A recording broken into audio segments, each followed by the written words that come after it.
The sky burned orange over the shattered city, a glow born not of sunset, but of smoldering debris and the slow collapse of towers that once touched the clouds.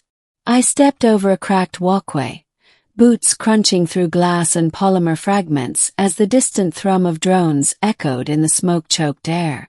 This was Vornis, once a proud planetary capital. Now it was a graveyard.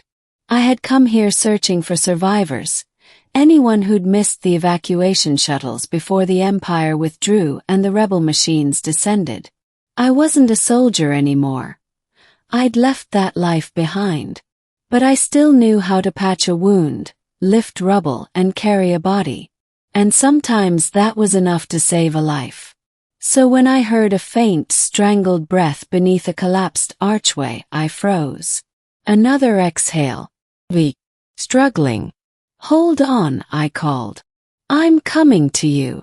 The response was a soft groan, barely audible under the broken steel. I pulled aside carbon-reinforced support beams, muscles screaming. Another sheet of metal came free, then another until I finally saw her. A woman pinned beneath a slab of shattered ferrocrete, her armor cracked and sparking. Deep violet blood seeped across the ground. She wasn't human. Her skin was a pale blue, marked by faint bioluminescent lines that pulsed sluggishly, as if dimming with each heartbeat. Her eyes, half open, glowed faint silver. She was breathtaking even in agony. But what stopped me cold wasn't her appearance. It was the emblem on her chest plate. A silver phoenix wrapped around a sun. That symbol was worn by only one bloodline in the entire empire. But injured as she was, armor damaged and insignia half destroyed, I reasoned the impossible away. Surely she couldn't be who she appeared to be. Still, I knelt beside her carefully. "Can you hear me?" Her lips parted as she tried to speak. Only a rasp came out. "I'm going to lift this," I told her. "It'll hurt, but if I leave it, you'll die." Another small nod. I braced myself and pushed. The slab didn't budge. Then I pushed harder. My arms trembled, breath ragged, but slowly, bit by bit, the slab shifted until she could slide her body free. She gasped sharply as pain lanced through her. I knelt again. "Stay with me." Her silver eyes fluttered open, and for the first time they focused on me. "You are human," she whispered. "Last time I checked," I said. "And you're lucky I showed up." Her gaze softened for a fraction of a second before she winced, clutching her side. I tore open my field pack, pulling out a portable med-patch injector. As soon as I pressed the gel patch to her wound, nanofibers began knitting flesh. Her breathing steadied slightly. "I need to move you," I said. "This place could collapse any moment." She gave a slow nod, trusting me more than she should have. I lifted her into my arms, astonishingly light for someone in composite armor, and began carrying her through the ruins, away from the smoking crater where the rebel machines had detonated charges.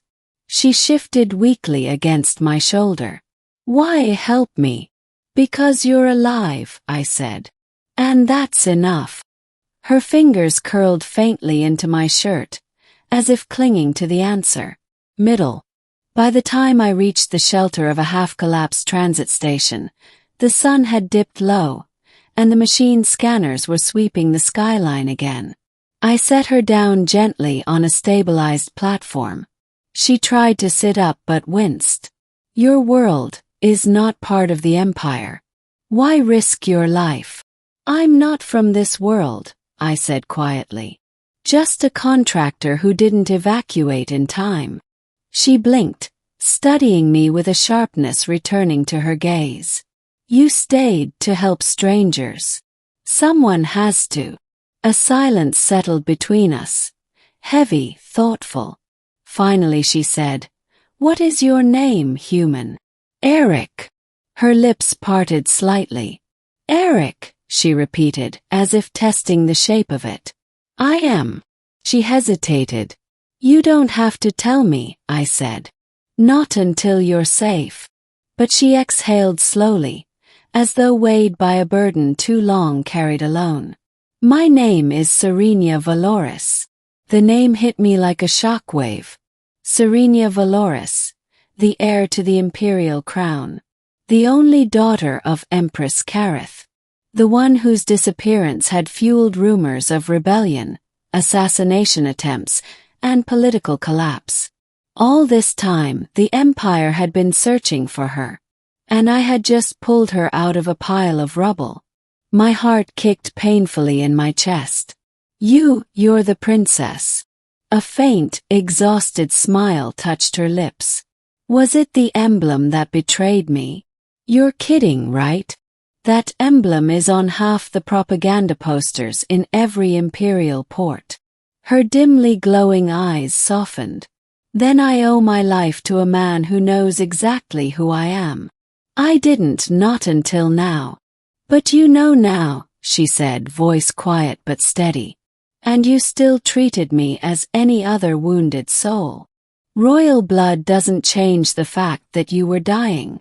Her expression flickered, surprise, relief, something deeper. But our moment was cut short. A sharp electronic whine sounded outside the transit station, followed by metallic footsteps. Serenia stiffened. Reavers. Machine assassins. I pulled out my pulse rifle. They're tracking you. They were sent to eliminate me before I could return to the Empire. Then they'll have to go through me first. Her eyes widened. You would fight them for me? Princess or not, I said. You're under my protection now. That sentence seemed to strike her with an intensity one didn't understand.